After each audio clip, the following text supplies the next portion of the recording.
You're unmuted.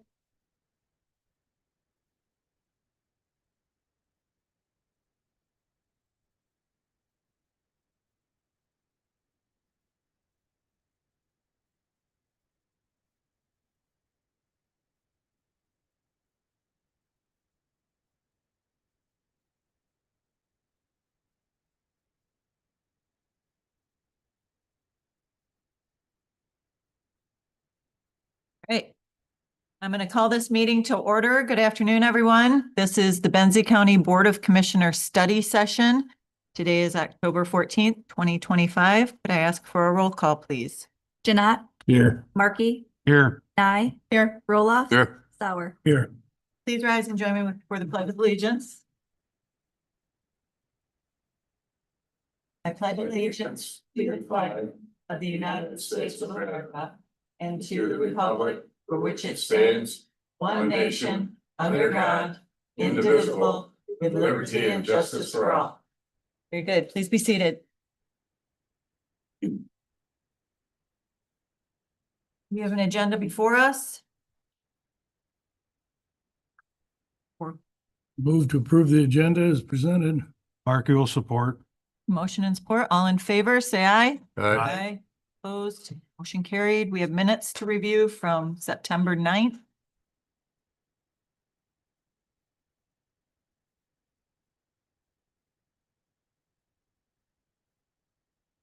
That moves to approve the minutes of September 9th.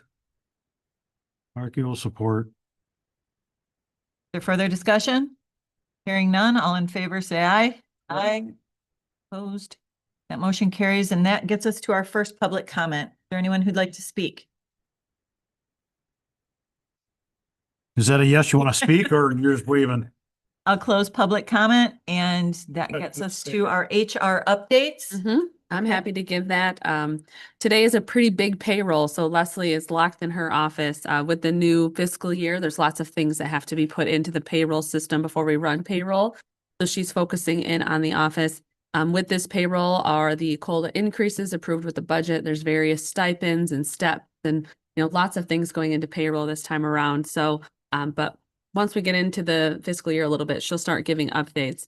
From an HR update, though, we do have quite a few job openings. They are posted on our website. So if anyone's interested in that, we're still accepting for equalization director, 2 positions in the treasurer's office now, and we do have the economic development director position on the website as well. But those applications are going elsewhere, not to the county. We don't have any active claims right now from a disability standpoint. Or any work comp claims either. So we're in good shape from that standpoint as well. We do have a list of policies that we're going to start reviewing, and our thought process is to take those to the newly formed personnel subcommittee before they come to this board. There's quite a few that are just need to change because of law reasons or other policy changes in the way we're doing things, so they need to be tweaked. One of the policies also is the paid time off policy. We need to add some tweaks to account for how we're going to continue to handle the part-time paid time off. Our policy, the way it's written, we give a partial amount of payoff just after a probationary period. Well, probationary periods don't always apply to part-time positions because, for instance, for EMS, part-time people don't work a ton on a consistent basis all the time. So we're trying to work through some of that to just, on paper it looked okay, but now in practice, there's tweaks to be made to some of those policies. So that'll be coming your way pretty soon to the Personnel Committee and then to the Board of Commissioners for approval. Other than that, HR is looking good. We're going to put together an RFP for the benefits agent soon. We've been with them for 3 years. This is the 4th year, I believe. And so we're going to go out and look for others. There's a lot of options out there. So we just want to make sure we're getting the best bang for our buck. Not that we pay money to them directly, it's through our carriers, but we want to make sure we have the right people in the right seats to help our staff do as they navigate different benefits and such. Other than that, I think from an HR, that's it. I'm sure you mentioned the jail administrator position. Is there any forward motion on that? That is also posted. Sorry. Okay. Okay. No. And any candidates to date? I don't know. I know there was some that were coming in. I don't know if they were officially received. Okay. But I know of 3 that were coming in, 1 internal and 2 from a neighboring county. Okay. But I don't know if they were officially received or it's in my email and I just haven't seen it because I was off for 3 days. So. Okay. Any other questions for Katie? Okay, let's move on. Start our first discussion regarding hours of operation for county services. Yes, so at the Buildings and Grounds Subcommittee meeting, we were chatting about various other things, but then we got on the topic of the hours of operation for the campus. The court security or the court door that goes down the hallway down the front of the building, that door has been unlocking at 8 a.m. with the rest of the building. However, all court offices are 8:30 to 5, except for the clerk who has other duties. That is a rule from the chief judge that it's 8:30 to 5. So that got the conversation starting of, do we continue to have so many different schedules or do we work to try to maybe align some of these schedules on the campus? So in your packet, I included a long list of different hours, and I'm not proposing that all of them change. Obviously, the maintenance department we want here at 7 a.m. before everybody gets here so they can get snow cleared and those sorts of things. But on here, you'll see that we do have quite a few different opening and closing times. Some close for lunch, some don't. And so the Buildings and Grounds Subcommittee wanted to bring this conversation forward to just have the conversation of, do we want to leave it the way it is? Or do we want to try to streamline some of these schedules for ease of the public to ensure that, there's a consistent start time or a closer to consistent start time and close time? And obviously communicate better too that we are or we're not going to close for lunch. So that's what the basis of this discussion is.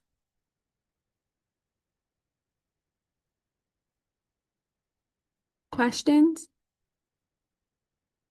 Do you have a proposed model in your head that seems to make more sense to you than another? Well, half of our building is 8:30 to 5. If there was going to be any change, I think that makes sense. The judge is not going to change his scheduling. So if we wanted to have a consistent time, at least in this building, 8:30 to 5 makes sense. In speaking with Tammy as well as Kelly and others, they may still have their staff come in at 8 and, kind of get ready for the day and then open at 8:30 officially. And then they would still take their staggered lunches and not close during lunch. Whereas others have said if it's 8:30 to 5, they'd work 8:30 to 5 and do half-hour lunches instead. As a whole, this building isn't good about taking lunches. A lot of us don't. Some of us do, but a lot of us don't. So an hour versus a 30-minute lunch there's not a strong preference either way because there's so many of us that eat at our desk anyways. Guess the other question that I have, and this might be off track, but I'm going to ask it anyway. How many people staff-wise are in animal control? 2 full-time and 2 part-time. Have we ever considered staggering those shifts to have people with the animals longer, to have everybody come in and have that building shut down right at 4? I mean, if you could have somebody come in at 10 to 7, I don't know. It just seems like that's a long time for the animals to go without people there, which might be a little bit off topic, maybe No, it's another not. subject. I agree with that. And so Rebecca Knapp, who's been a longtime part-time clerk up there, she's now the full-time animal shelter attendant. And her and I and Leslie have had quite a few conversations already about ways to improve the animal shelter and its operations. And we've been talking about ways to tweak the schedule or maybe add on more part-time or maybe add on a full-time. We've been talking through that because we do recognize that we want the shelter open more. We think it'd be good for adoptions, as well as those poor animals are locked up for a really long time. So we're having those conversations, and I'd like to bring a formal way to move forward to you this winter is the idea, because that's when things will be really slow up there as well. Now that people are leaving town, it is quieter up there. We only have just a few cats and a couple dogs at the moment. So now is a good time to really work through maybe what animal shelter operations look like in the near future because it's quiet up there. But we've already been having those conversations because as a whole, we'd love to see the shelter open for longer as well as the hours more spread out so that because really, if the hours are spread out, that's less time the animals are locked up, which is less cleaning, which then takes less time in the morning. Because when we're full, they're cleaning from 7 a.m. till noon because it's just, because of the time. But if we can shorten that time that they're locked up, that then shortens the cleaning time too. So as a whole, it'd be a good step in the right direction. So it sounds like that's being discussed and addressed. Yep, Okay, we're that's working good on to that know. one. So I think the other problem, and maybe Katie touched on this, is that we say on the doors that we're closed for lunch in this building, when technically a lot of areas do stay open. All of us stay open except on the exceptions, like short staffing in office may be closed for lunch, or when we have like a holiday potluck, a lot of us will close for the lunch hour to, sit and gather. But it's infrequently and it's only for on special occasions where we're closing an office for lunch on a consistent basis, so they're always open. My only comment was for the general public, a lot of them depend on during their lunch hour coming here to have services taken care of, Right. rather than take time off because the building's closed from noon to 1. As a whole, from 8 to 8:30, the amount of public traffic in here is pretty close to zero. But Okay. most people are coming at lunch. I would say keeping the lunch hour open consistently, with the exception of it closing sometimes, is definitely what we need to do. The public is coming in here on lunch. The 8 to 8:30, almost never is there public in here unless they're like, we're in a meeting, if we have a meeting called for some reason, or there's the one-off to quick pay their tax bill or to, that sort of thing. But almost no one's here from 8 to 8:30 except people waiting for court to open at 8:30. Time does probation open up down there? Down, He's here at 7. yeah, 7? yeah, they were, That wouldn't really make a difference. Yeah. he kind of works around the schedules of, the people that he's helping. So sometimes he has some odd hours. And he specifically has a buzzer for that door down there to let his scheduled people in at those early times. He's got a special button. Well, I know some of his guys some of his clients have work release, Yep. so their schedules are Well, they're, flexible as they're well. juggling the Benzie bus as well, because a lot of them are taking a Benzie bus for transportation. So they have to work around that schedule as well. So is the main crux of the discussion, this building, I mean, the sheriff's department isn't seeking any changes up there, right? They're pretty established in what they do, in good spot. Okay. So we're gonna ask EMS to go from 8:30 to 5 every day, not 24/7? And dispatch, same? Right. And nothing has to change at the end of the day. This was brought to the attention of the subcommittee of like, hey, this is kind of weird. Maybe we should talk about this. The conversation started because we were talking about building security and the doors auto locking and unlocking at certain times. And Becca's has to make tries to do different things for certain doors. That's what started this conversation, correct? I'm of the mindset,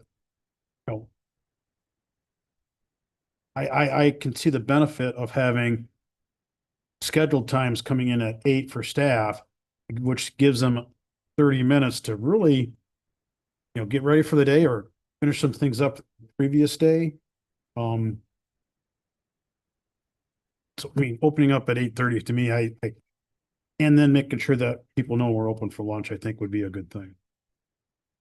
I think that's the biggest part. If people did know that coming in during lunch hour was a possibility, but right now it's a dice roll. Right. And Because if you think it's going to be closed, but if you were to come in at lunch, you're good. you're good, but Yeah. yeah. They know. How do they know? Because the stickers on the front of the door still say closed for lunch. But since I've been here, we never close for lunch except on rare occasions when we have a potluck, or like our office would go to lunch like quarterly, so we'd close for the hour. But other than that, everyone's open during lunch. I think Register of Deeds does shut down from time to time during lunch when all the girls are gone, or no? Only on rare occasions if they're shorthanded. So like if Paul is at a conference or something, they may have to close down for an hour. So is it better to let the public assume that we are closed for lunch rather than rolling the dice and coming in and finding that it's one of those days where it's not open? It's so infrequently that we're closed. I would say we should assume we're open. I would assume that we're open. We have so many people that they don't even know our hours of operation are technically closed at lunch because it only states it on the door. Mhm. I mean, a lot of people come here on their. What about our lunch hour. website? What does our website say? I don't even know if our hours of operation are on the website. So you're making an assumption people can read. I think that's where most people go if they want to see if something's open. We don't even have our hours of operation on here.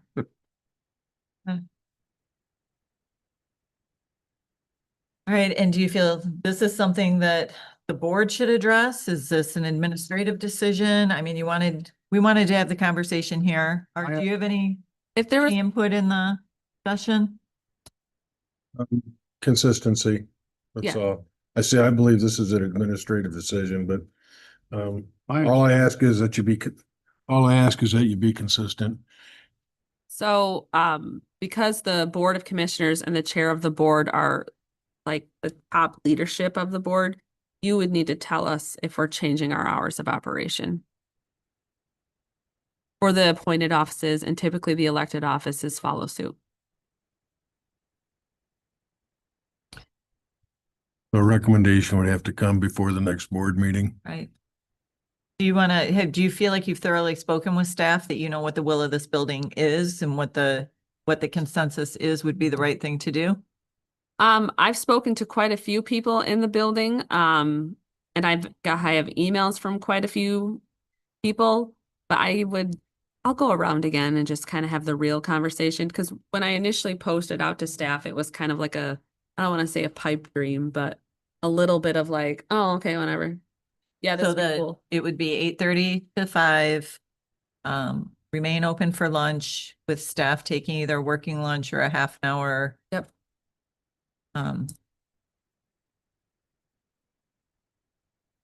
So would we as a group want to just delegate to Katie to find out what the consensus is and make a recommendation for our next meeting? I'm good with that. Okay. We'll go around the building and have real conversations versus just, idea conversations. Yeah, and we want to hear we want to know if people are opposed to it too.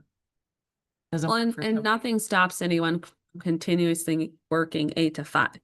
Just the building would open at 8:30. And like, Tammy had noted, it would be nice for her staff to have a half hour in the morning to get their offices ready for the day before they open up their doors. Well, on the flex time option that we offer too, aren't some folks allowed to come, to work a 7 to, Yes. aren't they doing 410s? Yeah, the treasurer's office has consistently been doing 410s. Some of the other offices haven't used it as much just Okay. because, That would be harder for the we're people of flexibility. habit. But yeah, So Katie, the hours of operation for clerk, register of deeds and treasurer are listed on the website as 8 to 5. great. They're not listed on administration or on the homepage. And does it say closed for lunch? Nope. We can't close for lunch. They can't because of circuit court. No lunch for you. And this, of course, wouldn't affect anything that the courts are doing. Right. If we made any change, we would just be mirroring the court. Well, they're not here till 5, right? No, they're 8:30 to 5. Oh, I thought it was 4:30. Okay. 8:30 to 5. So any change that I would potentially see making would just be to mirror half the building, so that the building is consistent.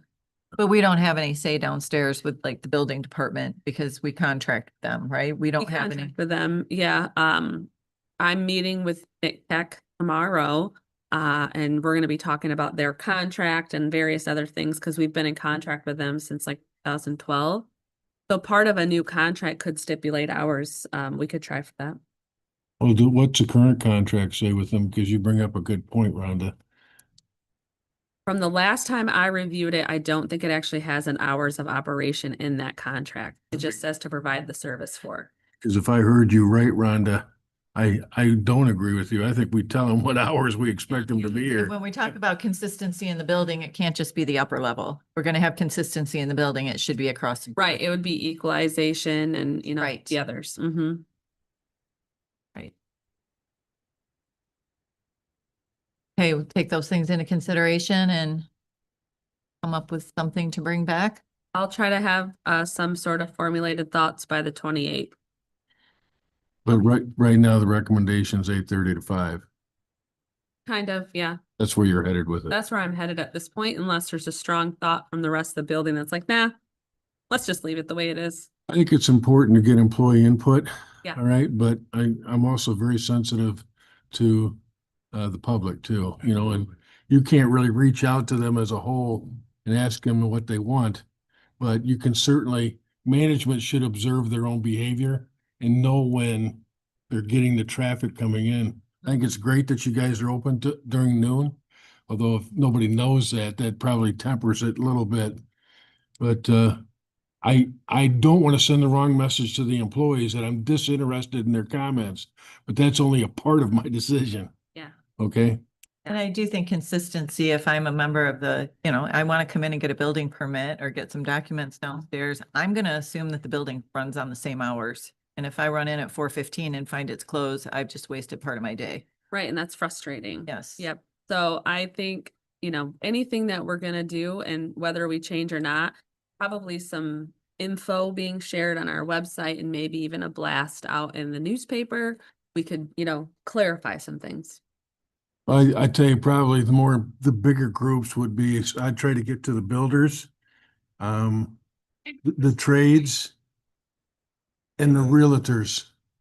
Those people specifically, they have associations, I'm hoping, and we can publish it with them too, because the general public's got harder to reach, but those folks are coming in with regularity. Yeah. Yep. Title companies, all of that stuff. Yep. Anybody have anything to add? All right, let's move on. Great. Maybe let's move on, get back to the agenda. So the next item is a discussion regarding quality assurance software for central dispatch. We did include some documents in the packet that Corey put together regarding what he wants to talk about and potentially utilize within central dispatch. So I will let Corey kind of go over what's in front of you and then answer any questions that you may have as to why and how and when. Good afternoon, Corey Ellis, 911 Director, Benzie County here. So what you have in front of you is some information from a company called GovWorks, and their solution is called Tom's Coach. Probably one of the bigger questions is, well, what are their competitors? Did we put this out to bid? There is a sole source in here, but I compared to other, I don't want to say like products, but similar. The solution that they do offer, they are the only one that offers it the way they offer it. There are other options out there. The investment amount with them, I don't see the return on investment. I don't see them as beneficial. They're not as comprehensive as what this one is. So hopefully that addressed that thought maybe. So what would be included in this is what we're looking at. The majority of it is quality assurance. I'll tiptoe around the correct answer. We don't do quality assurance as we should, would be the answer I would give, because we don't have time, frankly. I don't have time in my day to review a call. Each call to review, the industry standard is on average 1 hour to review a 911 call from beginning to end and to review all aspects of it. The way our systems are set up and how disparate they are, it's 1.5 hours for me to review one call. Industry standards suggest that we should review 3% of all of our 911 calls. So what does that equate to? That equates to 219 calls a year that I should review. 1.5 hours each, that's 328 hours of my time spent doing quality assurance. I just did a rough figure of an average because I do have a deputy director and that would be appropriate for her to do that. So I took the average of our 2 wages. We'd have to tag team it most likely. So it's a rough cost of about $8,800 in man hours. That's, of course, cost already incurred by the county because you pay my wage, but that's about how much it would cost to do just the quality assurance portion of it. So that's the quality assurance portion. This solution also includes a call simulator, which we already use. And that cost is $2,000 a year, a different system. We already also use a tracking software to document all of our training for our new hires. That's a whole nother system at a cost of about $1,100 a year. Before employees are onboarded, before they get into the door here, we use a testing software. another system, $2,900 a year for that one. So this solution brings all of those things together. It's all in one turnkey solution. When I subtract out, or excuse me, when I add up all of the other systems that we're already paying for, that equates to $6,000 a year for something we're already paying for, the service we're already using, just somewhere else, another company. Of all three of those, none of them are great for us. They're not entirely customizable for us. We have to adapt to their system, not their system adapts to what we do. So they're not great for us, but they work. We make it work. So really the total cost above and beyond what we're already paying that we're looking at would be 10,000. So in that picture, in the quote given, proposal given, 3,500 of that is unavoidable. That's an integration fee that we have to pay in order to use this service. And then they break down how each module would cost. Then they also give some information on why it's important, kind of selling their software. Every provider does that. So I'm just going to skip through that. That was in there. The other thing that I included that is not from this company, it's from a third-party consultant company that's pretty well known in our industry. They're called Mission Critical Partners, was a paper that they wrote talking about training and quality assurance. And they talked about what the importance of it is. It's not just about making sure employees are doing the right thing. It's about providing them feedback on the job that they're doing, how well you did, which is most of the case, or areas that could maybe be improved on where we could do better.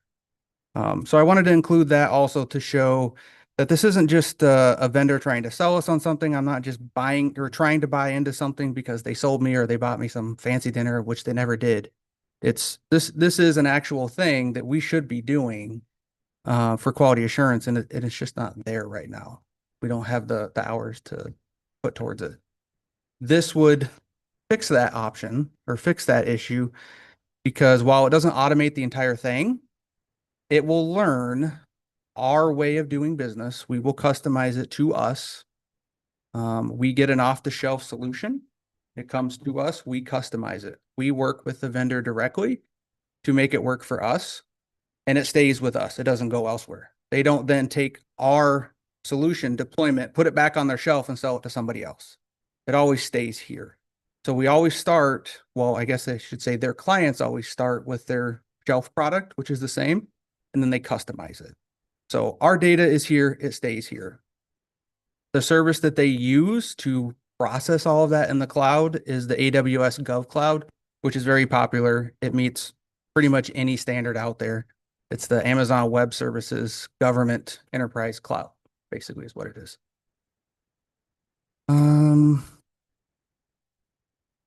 They are also already CJIS compliant for us too. So that's a really big thing for dispatch and law enforcement. They're already the FIPS certification that they need to be. That was something that stood out. Not all of their competitors have that. So that immediately rules out those competitors. We have to be compliant. So happy to answer any questions. I kind of anticipated that this would be a little bit longer of a discussion.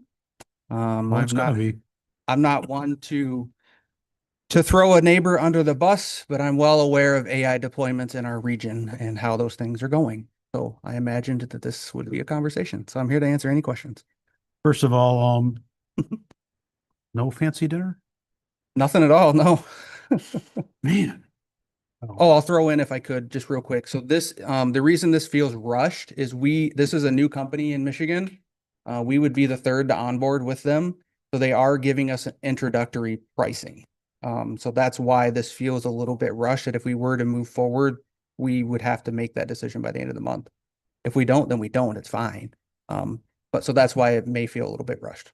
Sorry, but Commissioner Markey. So have you actually seen this software in play working, of another agency that is using this and seeing it work? Yes, sir. I've seen a live demo and a deployed live demo, meaning it's in a deployed environment. And I've also seen it in their test environment, but that's heavily controlled. Okay. And what type,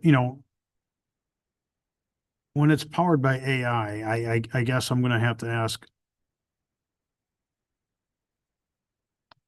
are there guardrails built onto this AI stuff? I mean, is it contained to a server? I mean, are they going to bring in hardware on site? Or is this something that's going to live at their site that we're accessing over the internet? It would be the latter. There's no on-premise equipment unless there's ends up being, so our CAD that we have in dispatch, they don't have a client. Comms Coach doesn't have a client with that CAD yet. They believe that they don't need to have any on-premise equipment, that they can integrate virtually. I like to call it magically. But if it doesn't work that way, then there may be an on-premise piece of hardware to make that integration happen. I don't foresee it happening. I've already had conversations with our CAD vendor and they don't see a reason to need to have any additional hardware. It's just a software integration. Okay, so you also say that, you know, they don't take our customized solution and put it on the shelf and sell it to somebody else. If our data is going to be living on their location, what type of security assurances are they giving you? Because I'm assuming when it's our data Mhm. that they're accessing it, some of it's going to be probably personal data from, Potentially, yeah. I mean, it's kind of hard to customize a simulated 911 call in the area without having some kind of personal data to. So the question is, I mean, and I had the same question with, you know, other vendors. It's like you say your security is better than ours, but they might be a higher target for bad actors versus, well, we're going to go against this big company because they have a lot more for us to take versus a small county. You know, why am I wasting my time in that small county? They're not going to have anything inside their data I want anyway. So, I mean, have they given you any kind of assurances to how they actually will be able to protect Benzie County's data? I wouldn't say that they've given specifics on like these are the methods that we deploy, but they've provided documentation that talks about how they don't train their AI on our data, that their deployment is fully cloud-based, and that deployment is only for Benzie County. There's no crossing of lines for that. And then I also know, and with them being CGIS compliant or validated is the correct terminology, that means that the data has to be AES encrypted to the 256 standard in transit and at rest, which means that even if somebody were to get a hold of it, you got to have that key to break it. So those would be the things that they've answered to that. And I have it in writing from them about those things, because those are some of the same questions I asked. And honestly, that is the first part of that question or that answer is the reason why I ruled out a different vendor, is because they wouldn't give me a straight answer on how their AI has learned over time. I outright asked them if they would use our data to teach their AI, and they wouldn't give me a straight answer. At that point, I took that as a red flag and I just walked away and said, thank you for your time. This company answered straight out and said, no, it's yours. Your data doesn't leave. It might physically leave being in the cloud, but it doesn't leave your deployment. Well, I am very cautious when it comes to AI, as I've As stated many should be. times. As we all I do should be, know that 100%. we're not going to be able to avoid it either. I just said it before, it scares me. Yeah. What it can do.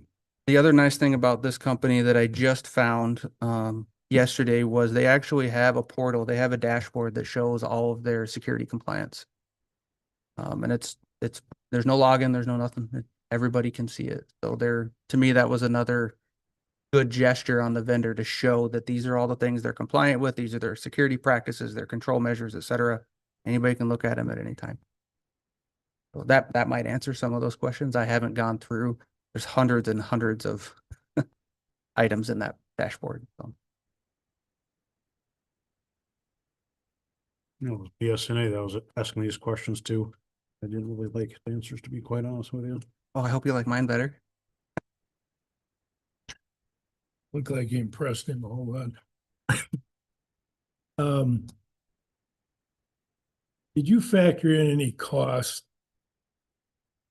as far as this keeping us out of any type of litigation and legal. By not being able to do what you said you time to, to do these calls and stuff. Yeah, quality assurance. I see that it quite possibly legal matter just from what's happened in the past. I think it could potentially. I think that there could be a pretty solid argument that we're not following industry best practices. And I think you've heard me stand up here repeatedly and say that, yeah, that we need to at least follow that at a bare minimum. And that bare minimum on this topic would be that 3%. But I think there's a cost involved to the county. I don't know how you would factor it in, but one of those things. Well, it's an intangible cost Mhm. because you don't really know what it is. yeah, one of the other things too, when we talk about cost is, and this will be news to Katie here, but not bad news. I would like to approach MMRA from a risk and liability standpoint for their grants. They list, this is not on their approved list, but this addresses a risk and a potential liability and reducing that.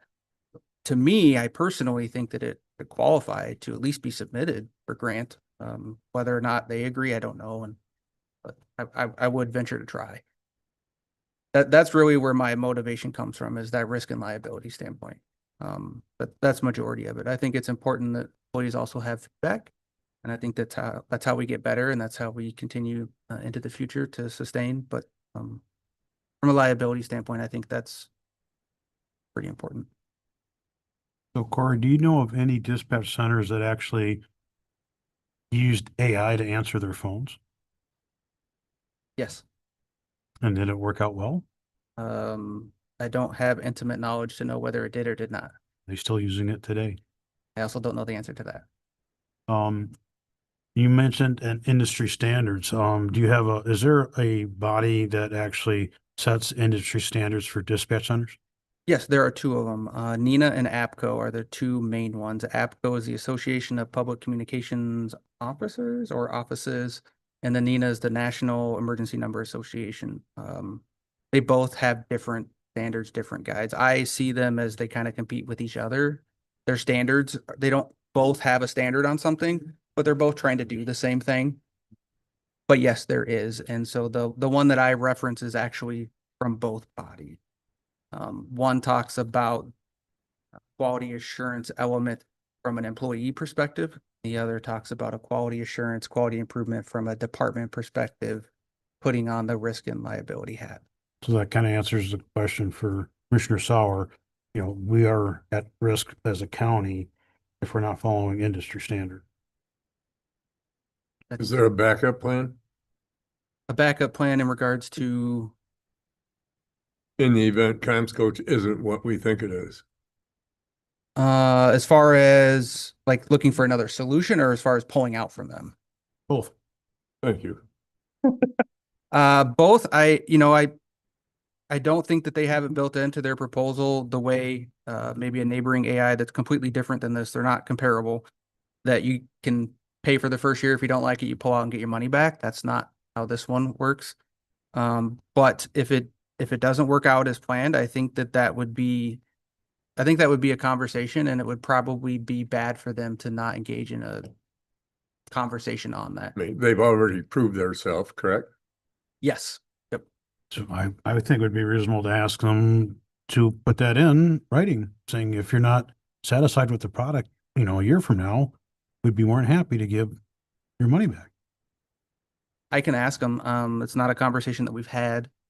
I just know that that's completely different than, you know, if I put myself in a private business standpoint, you buy my solution, here's the solution, we're going to make it work for you. But Well, they have their vested interest to make it work. yes, So, absolutely they do. Yep.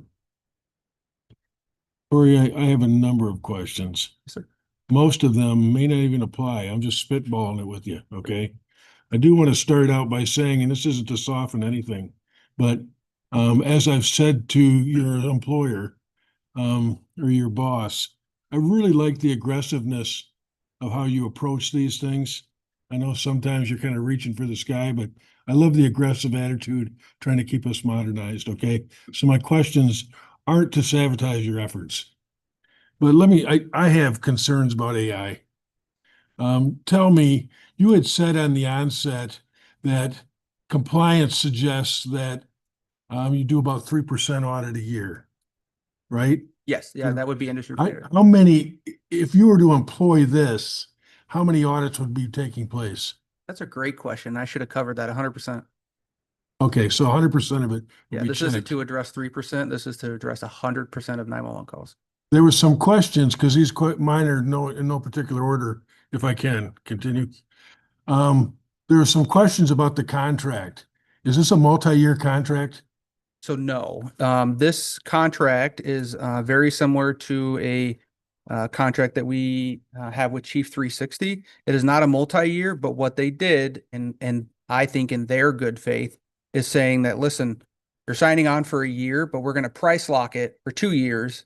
And then we're going to lock it even further that as long as you continue to renew on that original contract, we're only going to raise it by 5% per year. So we can get out at any point. We're not locked into a perpetual or even a 2-year. This is just a 1-year agreement, but it has those attractive pricing locks on their end, not on ours. Is this an upfront cost, or do we pay it monthly, quarterly? How do we pay it? Upfront. Upfront. Probably unlikely that they would, after 1 years of use, and they'd refund you anything. Probably not. You know, that's, I mean, it's kind of like ordering a steak at a restaurant and eating most of it and saying, by the way, I want my money back. How long has this company been in existence? So this company's been rebranded once before. I don't know the definitive answer. This solution itself is about 1 year. When someone tells me they've rebranded, it tells me that they've gone through some financial difficulties, probably filed bankruptcy, and now are operating under a different name.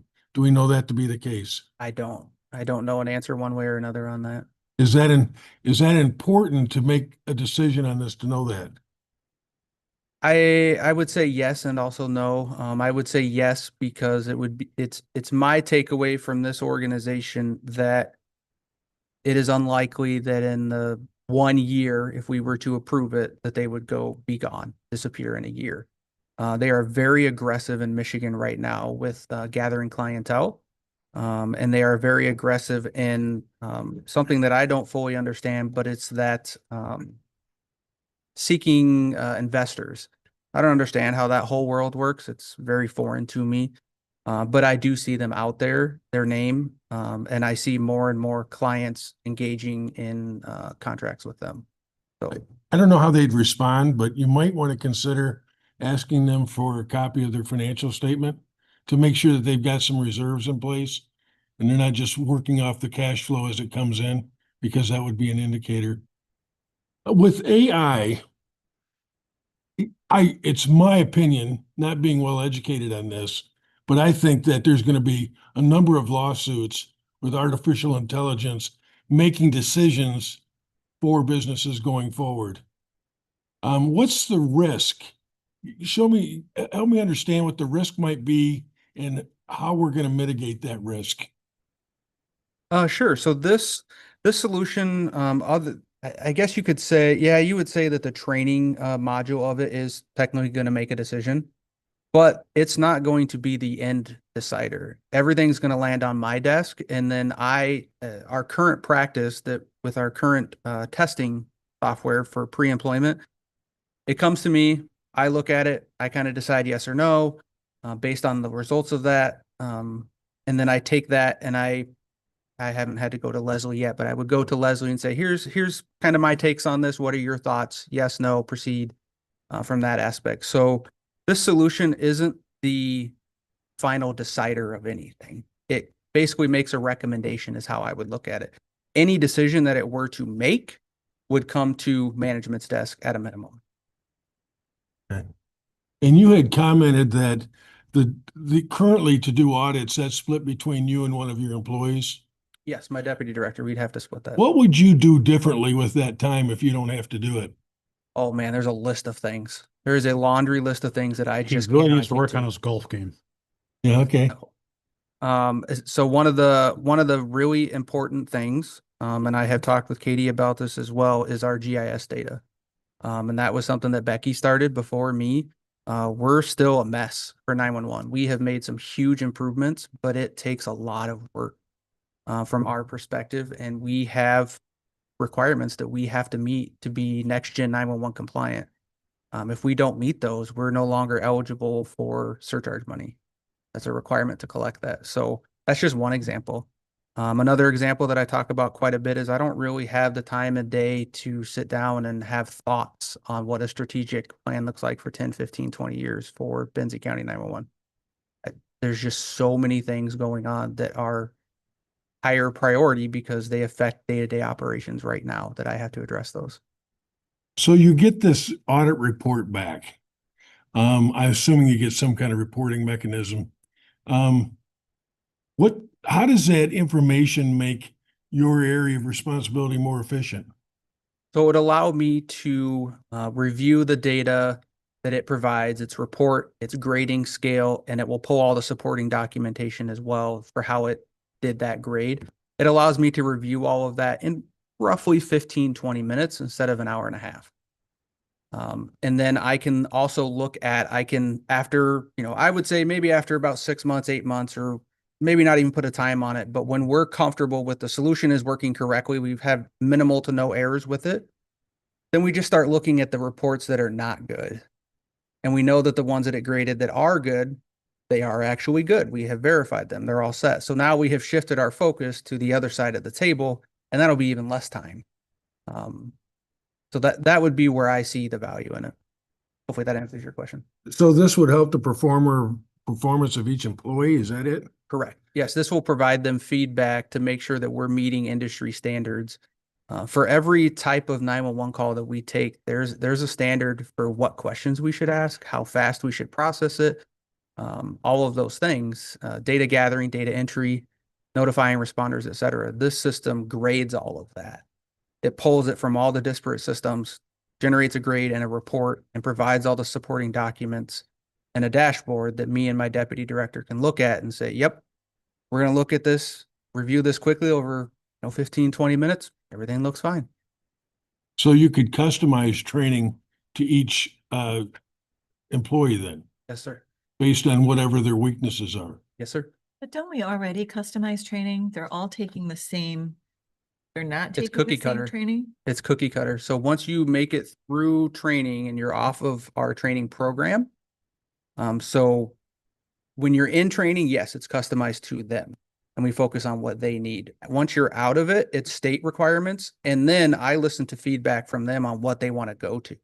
What kind of training do you want to see? But I don't have a way to know, okay, well, you want to go to a fire dispatching class. You want to work on that. You acknowledge that you could do some work on that, or it just interests you. But what I see is you need some work on some medical dispatching. I'm going to prioritize that first, and then we'll talk about the fire dispatching. I don't have a way to do that right now.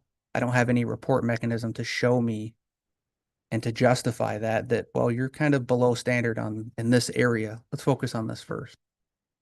Well, if you're doing 100% audit, that certainly could really zero in on where the need is. Yep. I think all the commissioners have agreed some time ago. It used to be we were excused for certain things because we're a small community. Unfortunately, today we're not. I don't care if you're a very small community or very big, people expect you to be able to behave in a certain way.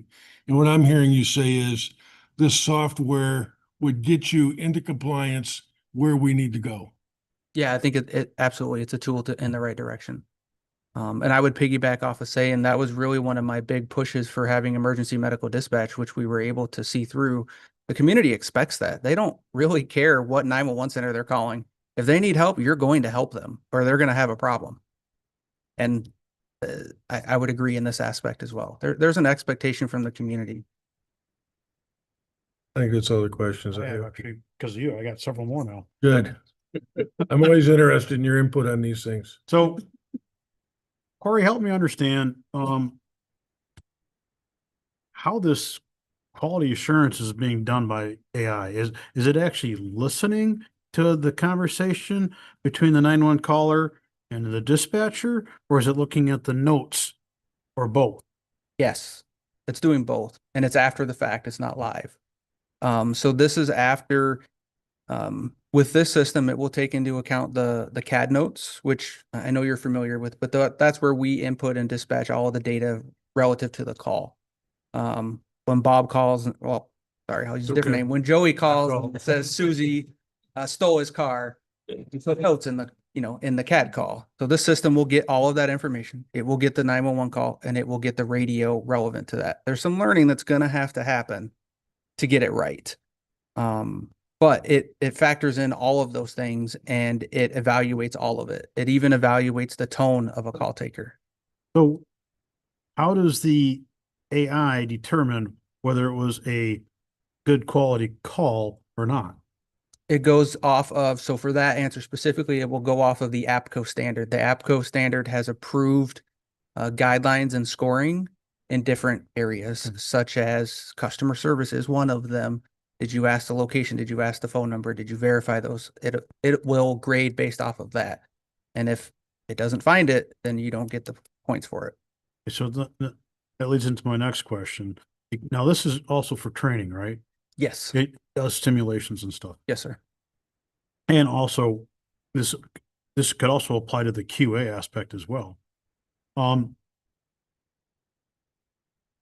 begin with, I understand that's going to take a little bit of work to make sure that we're getting the good quality product out of this AI, make sure it's meeting the current needs. What type of effort is it going to take to make sure that AI hasn't evolved over 2 years and is still given the exact same quality and hasn't gone off on some tangent that it's deciding that, well, now I want to do this. I mean, there's some work to make sure that it still is functioning the way you want it to function. Yeah. I think that that's going to rely on management, on myself and on my deputy director to be active in that dashboard and reviewing them and doing spot reviews and making sure that things are lined up correctly and having that You get to open do a dialogue. QA of the QA. 100%. Absolutely. And I would say that would be something that you should do no matter what with anything that's automated.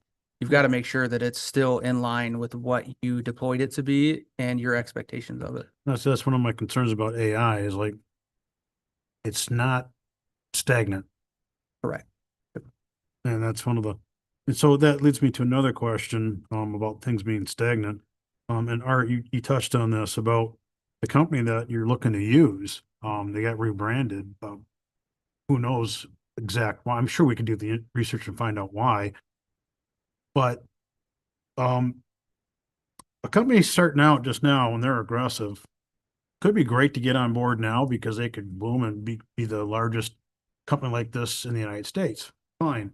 But a lot of times these smaller companies, when they get a good product, they're out there selling it and deploying it well.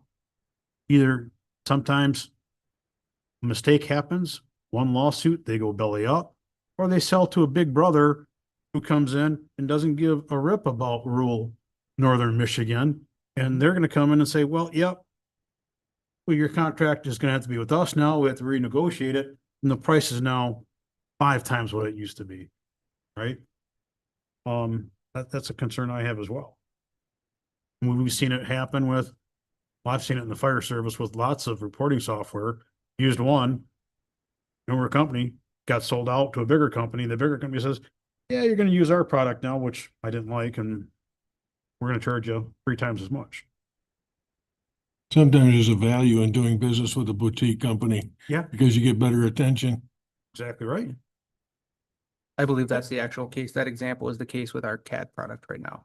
They're a smaller entity and we have amazing customer service. I can't say enough good things about them, but Sometimes when you start out, doing things differently, it takes a couple of years to really implement it, because as you said, I think it has to learn along the way. Do you think this is something that we're going to be committed to beyond a year to really know whether it's effective or not? that's a really difficult question to answer. I'm not 100% on that. And the reason I say that is because there's nobody out there doing it the way that they are doing it. The way this company is doing it. They kind of reinvented it a little bit instead of building off of somebody else's. Based on what I have seen, my best guess answer is no. And conversations with some of their programmers directly, because I hold some value in being a little bit of a nerd on things, and I ask some very technical questions. I'm pretty comfortable in saying about 6 months we'll be at a pretty good baseline with the solution.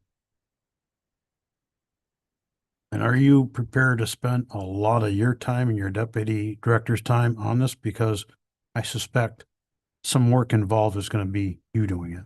Correct. Yep.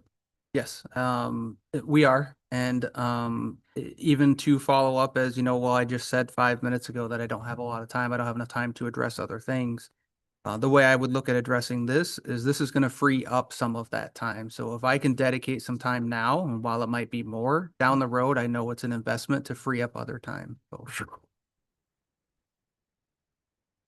Brenda, I don't know where you want to go with this, but based on what I'm hearing, and you say that we've got the money available to pay for this, Yes. and how about for future years? That's a loaded question, and I was very transparent when I had the conversation with Katie about it as well, was our future funding is already in question. So I can't confidently stand here and tell you, yes, I don't know what our future funding even looks like. But that could impact a lot of expenses, not It just could, not this. just this. Yes, you are correct. So to clarify, it was budgeted as part of the 261, but the 261 is only balancing because of the large contribution from the general fund. Yes. So to clarify, there's money, however, it is the general fund dollars. So It's a little bit problematic for me, only because I know that Corey, you've very responsibly been attending the tax allocation committee meetings and stating the case for 911 about the funding issues. You know, is this something that should be part of that campaign that is needed, but not necessarily funded? I mean, we did have to go to fund balance, keep 911 square this year. And I'm keenly interested in if the MMRMA would see this as a liability issue and allocate some grants towards it. But I'm open to what the board would like to do, of course. Well, there could be, I don't know if it fits in the box, but like how about the tribal grants? Yep. That might fit there too. As I started to say, based on what I'm hearing, based on Corey's track record with me, and I believe in modernization of our practices, I think we ought to take this to the full board. I concur. We're talking about $10,000 additional. That makes us a lot more efficient, but based on what you're telling me. And, I'm taking that at face value. And we're out of compliance apparently, which isn't very good. I also look at it as an ability to get maybe potential new dispatchers up and running more efficiently as well. I can definitively answer that one because this, one of the modules with the call simulator, like I had mentioned, we have a different one. I've had nothing but great feedback from that, from my trainers and my trainees. So I can definitively say that that will help. We do have a different solution right now that we're using. This one's just better. And again, it's that turnkey. Everything's in one box. And Rhonda, agree. to your comment about the taxation board, I think you're right on. If we have things that we can go to the community for and say, these are the enhancements, and it's not just we're improving salaries, I think it has a lot better chance of being sold, whatever fashion that looks like. And this is an enhancement for the community. They just have to understand how it benefits. You said there were 3 other companies that had gotten on board Oh, with- like with this solution, with this Dis- solution. dispatch center. there's 2 other dispatch centers in Michigan. Have you seen any of the reports, or could you have access to any of the reports they've been provided? Just ones that they provided to the vendor who provided to me. And then they also gave me a live look in their deployment. They didn't give me access into their deployment for security reasons. But I have seen reports out of it. Yes. Can you tell? And were you they are. underwhelmed or overwhelmed? I mean, what Overwhelmed, was your takeaway? overwhelmed drastically. Really? Compared to the other solutions we use right now, their reporting is minimal. We actually dropped one of them that's not part of this. It's just a different offering that they have because their reporting did not meet what I needed. And you mentioned that we utilize, several other programs that this would replace. Mhm. what would that transition look like? How difficult is it going to be to suspend the ones that we have once this one's put in place? Is there going to be overlap for a while? Are we contractually bound to any of them? To one of them we are, the rest of them, the timing is, the stars aligned. Where one of them, the renewal is coming up next month and the other one, the renewal comes up in March. So we've already paid the full bill to run through next month and run through March. So when it comes up for renewal, we just won't renew. We won't be out any additional money, but the one, yes, we have already renewed because we have to. It's our current deployment and it's about $1,300 was roughly what that invoice was. Will of the board. I've already stated my position. As did I. Do we need a motion to move forward or do you just want consensus? Consensus.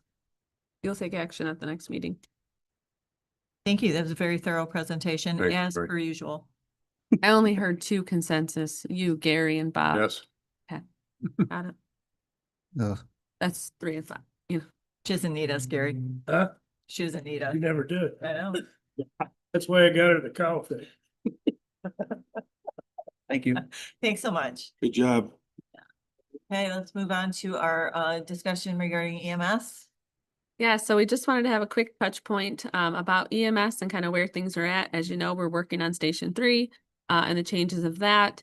We're constantly looking at ways to expand services because we know that a 3rd truck makes sense in Benzie County year-round 24/7. And we also just want to do a high level of kind of where things are at right now. A potential opportunity with Crystal Mountain to have a station with them. And yeah, so just a quick update. So the Station 3 project that flies is moving, it's moving a little bit slower. And that's, the only problem with that was the, getting permits, building department. So getting permits. So Our building department. yeah. To be kidding. Yeah, so there was a holdup. So, it's finally last week, I actually ran into Travis downstairs when he was walking out of the building department with all the permits and he said, we're good to go. He and I got to meet next week to tweak some recommended internal changes of what it looks like inside, but the main construction is all good to go. And they've already dropped off some building materials and started a little bit of groundwork. So that should be moving and fast tracking pretty quick. And I guarantee it's gonna be done by the first year. I can't guarantee that, but that's still the goal. My staff will just be happy if it's done by spring. So That me. Who is the general contractor? it is Travis. Fleece, yeah, Fleece. Please. Lease, yeah. TMF contracting. Curious. Yep. And so that's kind of where we're at with that. And from there, what else we want to know? So in the spirit of adding on a 3rd truck 24/7, we were trying to brainstorm ways of how to do that. We've talked about animal control in the past, if that was ever a future opportunity. Maybe even the DHS space would be an opportunity. And then in speaking with some of Tom's staff, they had this great idea of what if we can partner with Crystal Mountain? A lot of our calls during certain times of the years are Crystal Mountain related. And so we have a meeting coming up on the books to sit down with their COO to just kind of talk about that as a possible partnership in the future, about adding a station there, a 3rd full-time truck there. So that's more to come on that to try to expand those services. And I thought you'd like to know that. One of the other things that we're trying to work on is really build the social media area of the world because everybody looks at that as their Bible these days. And so we're looking at naming trucks and we're looking at trying to get the community more involved in the Benzie County EMS operations. Obviously, there's lots of changes happening among the townships and stuff. And so we want to make sure we're getting out into the public a lot more so that people know our service and, what it's providing to them and things like that. So if anyone has any suggestions on how to name an ambulance, we'd love to hear about it. 'Cause some of I'm the thinking ideas. Crystal Mountain, you kind of guaranteed work there in the winter. Well, you believe it or not, Crystal Mountain can keep you pretty busy year round. Yeah. I mean, it's, yes, in the winter time, it tenfold if you've got snow. But they have so many events that take place throughout the year that we're out there quite regularly. And So- I would think, I got a name for one of your ambulances. yeah, don't want to hear it. No, you don't. So would this be partial year placement Mm. for through the winter months? Because, it's constantly We don't know yet. issues. We Yeah. don't know, these are, would that be being considered or are you just approaching it as a permanent placement, as Yeah. another station? Oh, so I'm gonna bring up a little bit of speed here. So we're probably gonna hit in the neighborhood of 2,700 requested calls this year. Last year, we were a little over 2,600 requested calls. It's not transport, that's just run numbers generated. Gotcha. So it puts you on par for saying, hey, once you've increased past 2,500, it's time to start looking at a third truck. Now, we've had a day car, still have a day car, and it's actually staffed much more regularly, probably averaging 5 to 6 days a week now, which is really good. Our part-time workforce has gone up considerably, even though we have one full-time position open for a paramedic. I mean, I've over the last year brought on so many part-timers that they're covering a lot of those shifts. And so that's been a big benefit. And not only covering that shift, but able to keep the day car staffed on a regular basis. So my thought process, I did a kind of a little trial study this summer. In June, July, and August. We staffed that day car 24 hours a day. Normally, we would have in years past a hard time in the summer with everybody on vacation, keeping 3 trucks on during the day. 2 at night is fine, but having 3 on during the day was very difficult. We actually were able to staff it just by offering it open to 24-hour shifts. People were more inclined to take that. Having some more part-time staff helped considerably, obviously.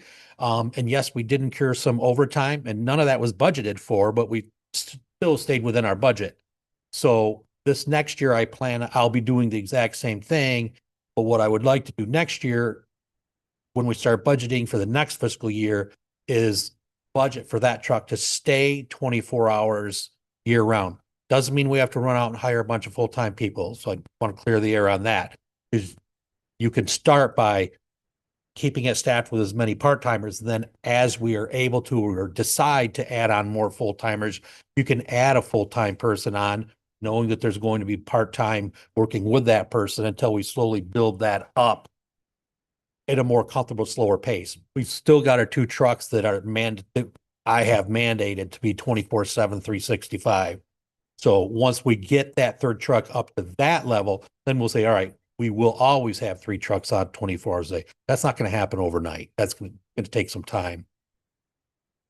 But to have 3 trucks on, we should have a 3rd station. We do right now have the capability to staff 3 trucks at Station 2, because we took one big bedroom, which used to be my office, and turned it into 2 bedrooms with a little hallway. So they actually have at Station 2 4 bedrooms. So they can staff 2 full crews out there 24 hours a day. And that's what they did during the summer. And it worked out very well. So while we're looking and considering other options, I would say, we're investing into Frankfurt. There's been discussions on and off about being downtown this area or in the old fire department where Benzonia is getting ready to move out of. Last I knew, they wanted a lot of money for that. I don't know if that's changed or not. Discussions had come up about the Thompsonville area.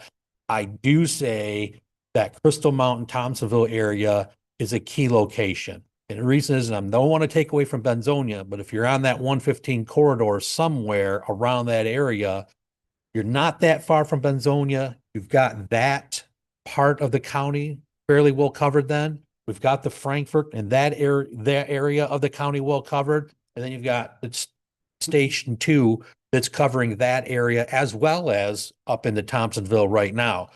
So I think that adds a little more broader coverage throughout the county.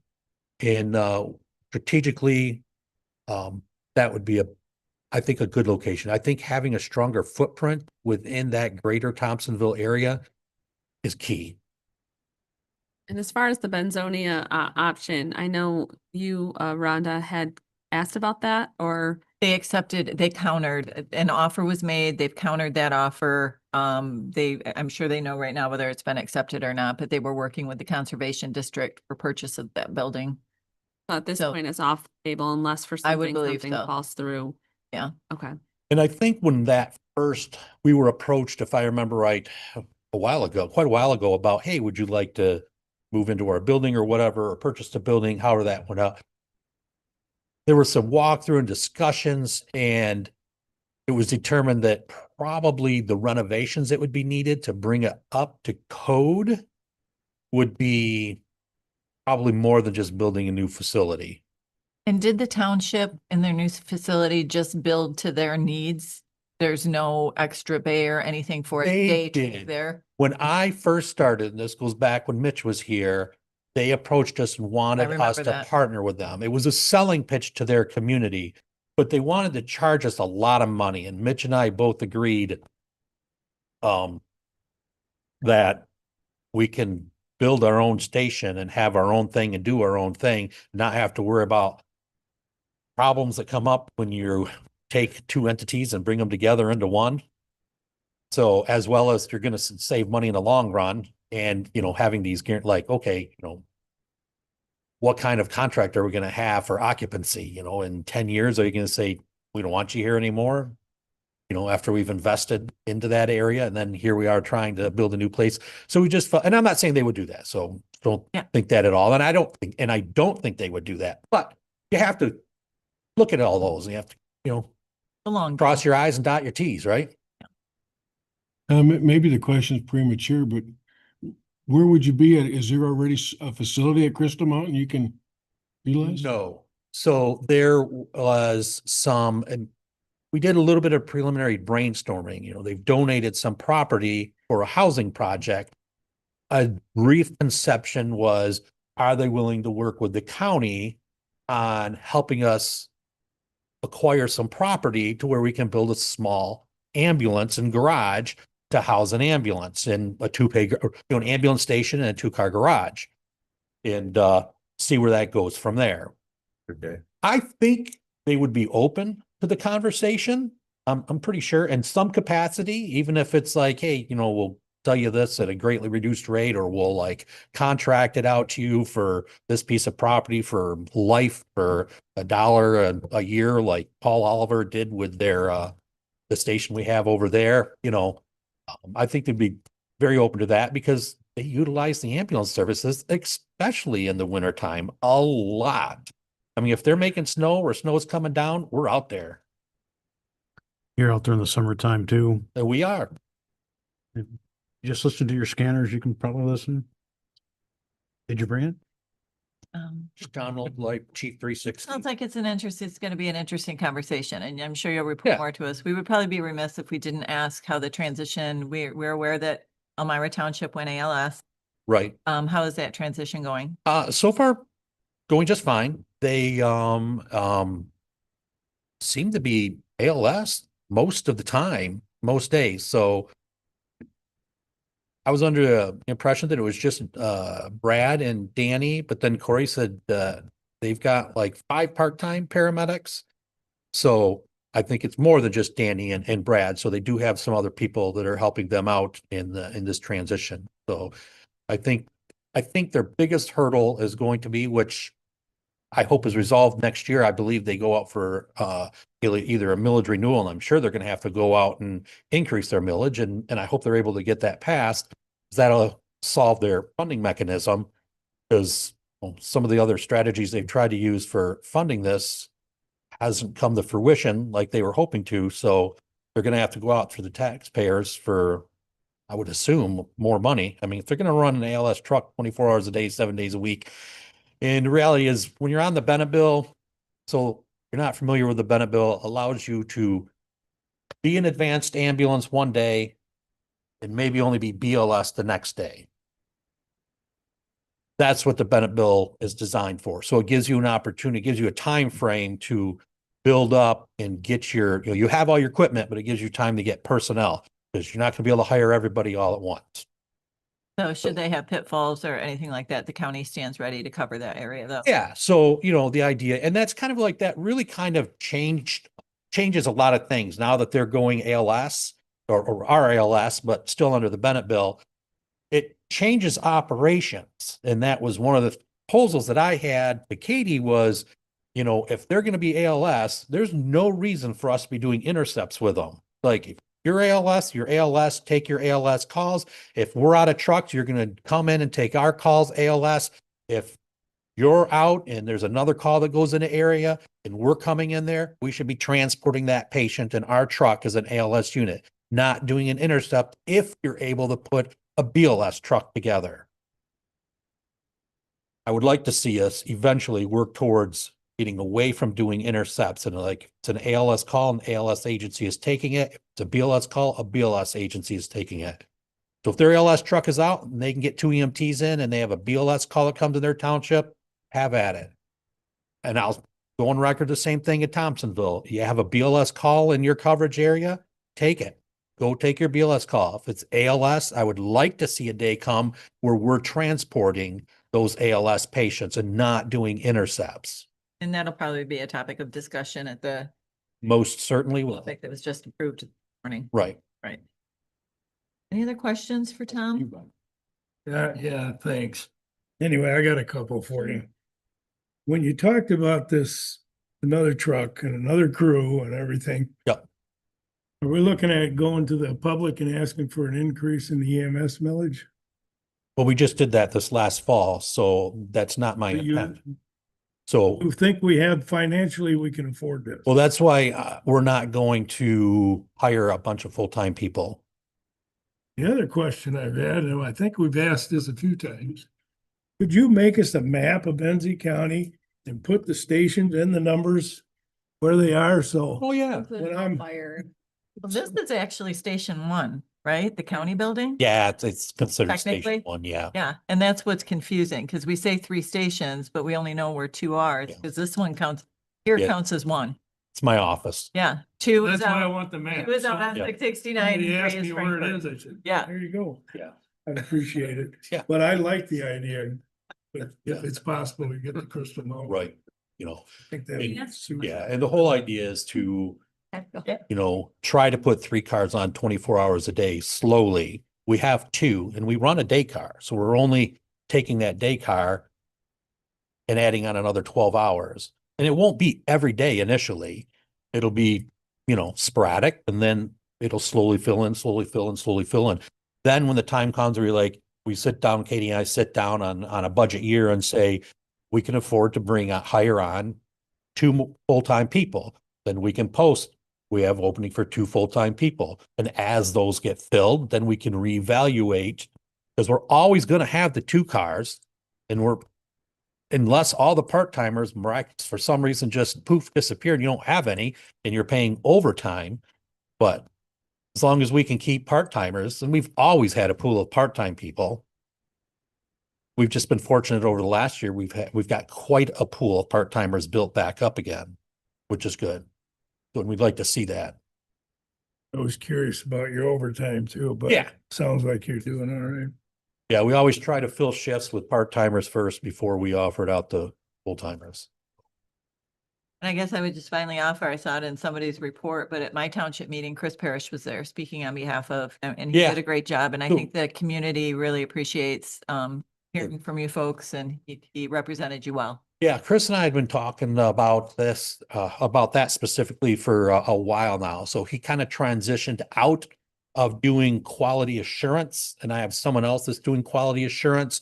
And so now he's trying to go around and attend different meetings throughout the county each month. And then of course he's paid time for doing that. So, and he likes it. He enjoys doing that stuff and talking to people. So Good job. Any other comments? Okay, thank you. all right. Yeah.